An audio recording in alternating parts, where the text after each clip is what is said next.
여러분, 달에서 말을 타는 우주 비행사 같은 이런 정말 말도 안 되는 상상 있잖아요. 이걸 AI가 어떻게 단 몇 초 만에 뚝딱 이미지로 만들어내는 걸까요? 오늘 바로 그 기술의 핵심 원리를 한번 제대로 파헤쳐 보겠습니다. 요즘 미드저니 같은 AI 툴들 많이들 써보셨을 텐데요. 정말 간단한 문장 몇 개 딱 입력했을 뿐인데, 와, 이런 기가 막힌 이미지가 튀어나오잖아요? 대체 이게 무슨 원리일까요? 자, 그 비밀을 풀 열쇠가 바로 이겁니다. 오늘날 AI 이미지 생성 기술의 거의 핵심 엔진이라고 할 수 있는 디퓨전 모델인데요. 여기서부터 한번 시작해보죠.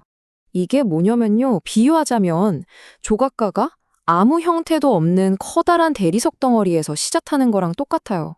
정으로 탁탁 조금씩 쪼아내면서 그 안에 숨겨진 형상을 서서히 드러내잖아요. 바로 그겁니다. 여기서 그 대리석 덩어리 역할을 하는 게 바로 무작위 노이즈인 거죠.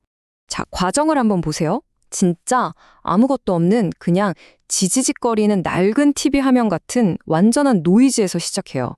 그러면 AI 모델이 이 이미지에 어떤 노이즈가 섞여 있는지를 예측을 합니다. 그리고 그 예측한 노이즈를 아주 조금씩만 걷어내는 모아요. 이 작업을 수백 번, 정말 끈기 있게 반복하다 보면 서서히 형태가 드러나는 그런 인내의 과정인 거죠. 그런데 말이죠, 여기서 진짜 흥미로운 지점이 나옵니다. 이 방식, 효과는 확실해요. 근데 문제가 뭐냐면 이미지의 그 수백만 개 픽셀 하나하나에 이 작업을 다 해야 한다는 거였어요. 상상만 해도 끔찍하죠? 그래서 원래는 이게 엄청나게 느리고 비효율적인 방법이었습니다. 바로 이 비효율이라는 문제 때문에 이걸 해결하려는 아주 기발한 아이디어가 등장하게 됩니다. 이게 바로 오늘날 우리가 쓰는 AI 이미지 툴들을 가능하게 만든 결정적인 돌파구였죠. 문제의 핵심은 아주 간단했어요. 생각해보세요. 고해상도 이미지에 들어있는 그 수많은 픽셀들을 하나도 빠짐없이 일일이 처리한다? 이건 시간도 컴퓨팅 파워도 어마어마하게 잡아먹는 일이었던 거죠. 그래서 개발자들이 정말 똑똑한 아주 우아한 해결책을 내놓습니다. 굳이 이 거대한 원본 이미지를 직접 다룰 필요가 있나? 하고 생각한 거죠. 대신에 이미지의 핵심적인 정보, 그러니까 뼈대만 쏙 뽑아서 압축한 작은 요약본을 만들어요. 이걸 바로 잠재 공간이라고 부르는데 바로 이 위에서 디퓨전 작업을 하기로 한 겁니다. 자, 바로 이 그림이 그 아이디어를 딱 보여줍니다. 왼쪽을 보세요. 이게 바로 그 느리고 비싼 거대한 픽셀 덩어리입니다. 근데 오른쪽은요? 훨씬 작고 효율적인 잠재 공간. 일종의 압축된 설계도 같은 거죠. AI는 이제 왼쪽이 아니라 바로 이 오른쪽 설계도 위에서 작업을 하는 겁니다. 놀랍게도 결과물의 퀄리티는 거의 똑같은데 컴퓨터가 해야 할 계산량은 비교도 안 되게 줄어드는 거죠. 정말 기발하죠. 그 결과가 어느 정도냐? 이 그래프를 보시면 바로 감이 오실 겁니다. 계산 비용이 정말 말도 안 되게 줄어들었죠. 바로 이 잠재 디퓨전 모델 덕분에 이미지 생성에 드는 자원과 시간이 폭발적으로 감소했고, 그래서 지금 우리 같은 일반 사용자들도 이렇게 쉽고 편하게 AI로 그림을 그릴 수 있게 된 겁니다. 자, 이렇게 들어보면 디퓨전 모델이 완전히 AI 이미지 생성 시장을 평정한 것처럼 보이잖아요. 하지만 그렇지가 않습니다. 사실 이 분야에는요, 아주 오래전부터 버티고 있던 또 다른 강력한 라이벌이 하나 있습니다. 바로 겐이라고 불리는 녀석이죠. 겐은요, 디퓨전 모델과는 작동 원리 자체가 완전히 다릅니다. 이름에 적대적이라는 말이 들어가 있잖아요.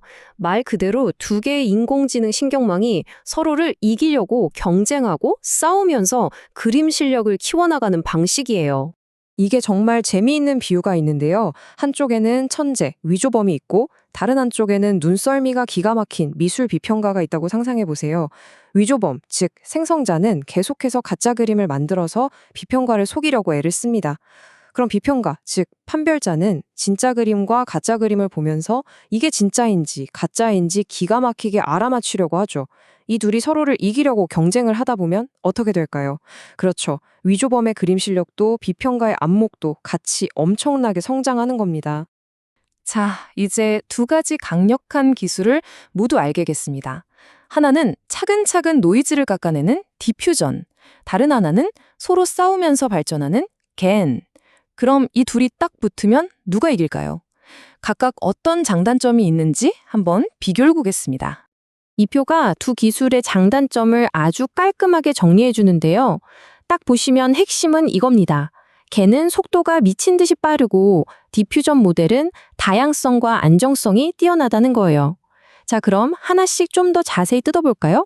먼저 디퓨전 모델의 강점입니다. 이건 뭐랄까 굉장히 성실한 모범생 같아요.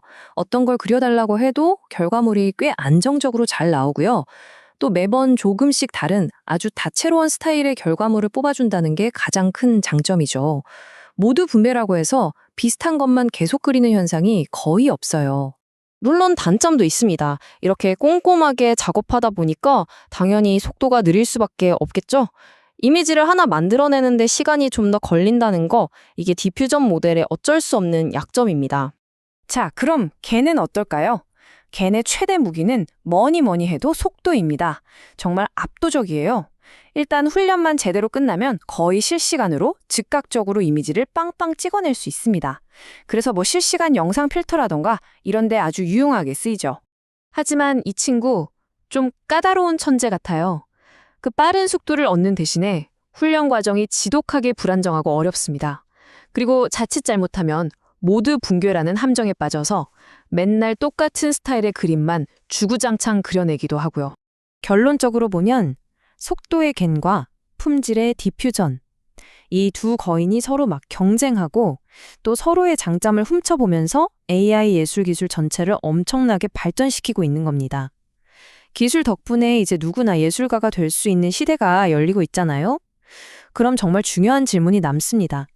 이런 시대에 예술가가 된다는 건 과연 무엇을 의미하게 될까요? 한 번쯤 생각해 보시면 좋겠습니다.